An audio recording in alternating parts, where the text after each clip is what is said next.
Yo, what is going on, everyone in the crypto space? So today I tweeted out on Twitter saying to reply to this tweet right here with a question about Ripple or XRP for a chance to be featured on today's Q&A video.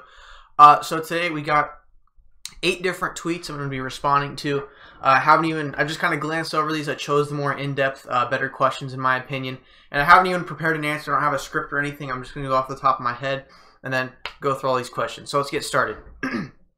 So at ABN Stubby, any chance Ripple would go public so people could invest in the stock as well as the token? And if that happened, what would be the effect on the market? Would it divide the capital likely to come in token purchases? That second part, I'm not entirely sure about, but the first part, them having an IPO or initial public offering and coming out on the stock market, I highly doubt that would happen because they're taking more of the route of being owned by banks like the SBI Ripple Asia, like that venture. And plus, there's really no need for them to go public because, like Safado says down here, it's like they don't need to. They're sitting on $15 billion in the bank and they own another 55 billion XRP. So the reason for them to go public, it could potentially drain the liquidity out of XRP, not by a big amount, but a small amount, because then people would be going, oh, why invest in the token if it has a chance of not being used? It's going to be used. But people would not invest in the token, but invest in the company, which wouldn't help build the liquidity network. So I am 99.9% positive that they would never, I'm positive they're not going to go public on the stock market anytime soon. All right, next question by Zachary Schneider at the Satoshi Run. Or at the Satoshi Run.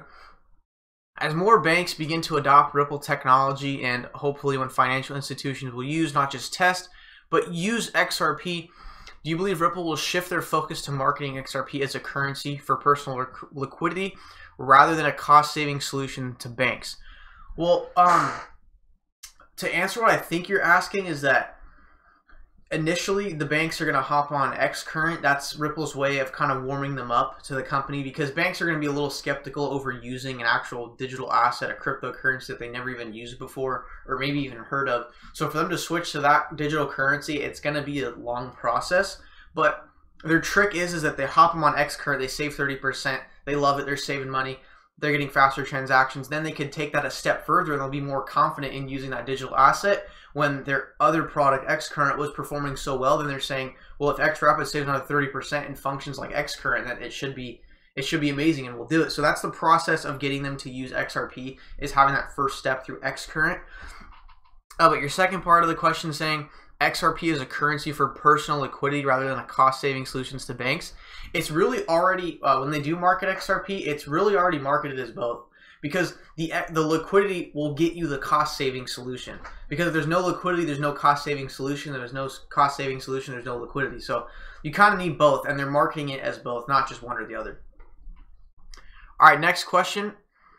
At SSD XRP, I've read that for XRP to be as big as Bitcoin in terms of price, I'm considering the whole of the world's currency would need to be invested in it. Factor FUD. That's kind of a tough FUD. It's just FUD. And plus, they wouldn't need to be invested into it. It would just need a large amount of volume from banks, which we're going to get if we take a certain market share from Swift. I read it was something like if we get 10% of Swift's transfer volume, we'd already be at like $100, $200 a coin. So for it to be as big as Bitcoin, to expect it to be as big as that price in the 5 figures, that is a little unrealistic and far-fetched. My long-term goal for XRP is more about a $200 to $300 range, maybe $500 to $1,000, depending on how big the global adoption is. But for it to be as big as Bitcoin, I think literally every single bank that exists and payment provider would all have to function on the same network, which is possible. So yeah, shout out to Neon Visual. Like he said, it's complete FUD. All right, next question from at Bizhusakar. Sorry, I butchered that. What are your thoughts on the JP Morgan report? The JP Morgan report basically stated that Ripple is already making moves and making an impact on the industry of cross-border payments. They did say some very positive things about it in the report. They said it was a viable option as an alternative to Swift. Also, people are speculating that JP Morgan and Ripple might be working with each other. About a month or 2 ago, it was on Reddit that it was confirmed that 15 senior executives from JP Morgan were meeting at the Ripple headquarters. So For them to be working together, I think that is a valid speculation. They're talking positive about Ripple, and they're meeting at the headquarters. I think there's something going on behind there. So that JP Morgan report, that definitely does help to investor confidence with XRP. All right, next question from at XRP Gateway. Why hasn't the XRP union agreement to trial XRP and XRP making bigger waves, I'm assuming in terms of price action? One of the largest money transfer companies on the planet. On the way home from when I was doing errands, I actually passed by 2 Western Unions. So they are a very large company. I know people are very disappointed with this this price right now, because you would expect that, man, it would shoot like 200-300% with any other cryptocurrency.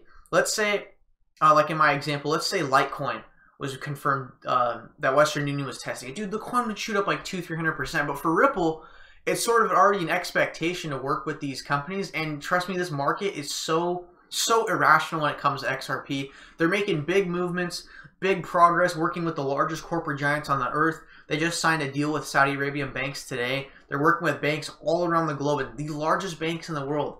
We have 12 of the top 50 banks and 2 of the top 10 working with Ripple right now. So I understand your disappointment in the price movement, but I'm sure if you keep holding, I mean, the price will really move is when there is an announcement of a set date of when XRP will actually be used for consumer and business-to-business payments, and when it's actually implemented and not just being trialed. So I'd say wait for the bigger waves. That's going to happen when real, true global utility happens with XRP, and I don't think that's more than 2 years away, to be honest. All right, next question. At Depositito, I'm curious on something with the banks. If my bank here in Canada, BMO, goes all in with Ripple XRP, will I in the future be able to deposit just XRP into a bank account and convert it as needed, just like I do now with Canadian dollar to US dollar when I travel? I'm not 100% sure on that. That would be more of the bank's corporate decision, whether they want to actually accept XRP as a deposit. But that's not really Ripple's, that's Ripple the company, that's really not their goal. More of their goal is to have the backbone infrastructure of their payment system functioning on XRP. That would truly be that bank's choice if they did want to accept XRP deposits. I'm sure they would. It wouldn't really be too hard to set that kind of system up, since the back-end infrastructure would already be functioning on it. It would make sense for them to accept XRP for a banking deposit. All right, next question. At HammerTack, how easy is it for a company currently using Xcurrent to transition to XRapid and use XRP? Well, again, I'm not 100% on that, how long it even takes. I don't even think that information's out there, but I'm sure it is very, it's not too long of a process. I'm sure they make it easy on the business to transfer into XRapid. See, because I don't know how long it would take to join the current banking system and like slap Xcurrent or XRapid on top of that and integrate the system. But I'm sure Ripple makes it as painless as possible for the bank, because they have tons of partners hopping on Xcurrent, so it shouldn't be too hard. But a transition to XRapid I think would be easier than implementing Xcurrent, because with Xcurrent, essentially you just be putting XRP with that, and it's already integrated with the system. So not 100% on that, but I'm sure Ripple makes it painless as possible for the banks. All right, the last question from James Fiscella, or at Jimmy Fiscella? I don't know. Do you think it's possible that banks will learn the technology or methods behind Ripple and develop their own private crypto in the place of Ripple? I know that there are benefits to having all banks using Ripple, but I'm wondering if you think it's a possibility. Love your visit, by the way. Well, thank you, James. First, let me start off by saying it's definitely possible. Anything in this space is possible. However, I think it is very unlikely, because when they create their own private crypto, they're going to need liquidity coming from somewhere, such as retail investors or other banks, and that's going to be hard to get. I mean, to get the liquidity ball rolling, it took Ripple over. XRP was out on the market on 2012, so it took them 5 years to get it to about $1 billion of volume a day, which isn't even enough liquidity for banks. So for them to create their own technology, develop their own blockchain, be more efficient or equally efficient as Ripple and XRP, and get liquidity for their own cryptocurrency, I highly doubt it. But if they do that, if a bank made their own cryptocurrency, the thing about that is, since Ripple is an interoperable network, that cryptocurrency could function on the Ripple network as if it was just a regular fiat currency. But however, I think it's unlikely. There's really no other competition in Ripple right now that has made equivalent or close to the same progress as Ripple. So I understand the fear, uncertainty, and doubt, but I highly doubt that would ever happen. So thank you guys so much for watching this video. I asked some very in-depth questions. Thank you guys for that. You can follow my Twitter or Instagram at Teenage Buffett, or check the links in the description for a Ledger Nano S, which is the safest wallet out there. And also, somebody on the tweet actually asked the question of Ledger Nano S, and I don't know what it is, but basically someone asked, well, isn't there like some middleman scam or middleman fraud going on with the Ledger Nano S? Here's the thing with the Ledger Nano S: the only way they're getting hacked with this whole like middleman thing is when you're buying it from eBay or Amazon, where somebody else had it in their hands. There's been a couple posts on Reddit where people have put $30,000 into their Ledger Nano S and the currency was just gone, and that's because they bought it from eBay, Amazon, a third-party seller. You definitely want to get it directly from the manufacturer, where there's a link in the description. I know this sounds like a big marketing scheme, but someone seriously did ask that question, but I can't find it right now. But you don't even use my link. Make sure, you can use my link, support the channel, whatever, that's your choice. But make sure you buy it directly from the manufacturer so you're ensured it's not tampered with. You can buy it from a 99% positive feedback seller on eBay or Amazon, and they can still tamper with the device to steal your cryptocurrency. So make sure if you're going to get one, or if you're going to get a Ledger or a Trezor, make sure you get it directly from the manufacturer. Thank you guys for watching this video. Had some very great in-depth questions, and thank you guys for that. And I'll see you in the next one.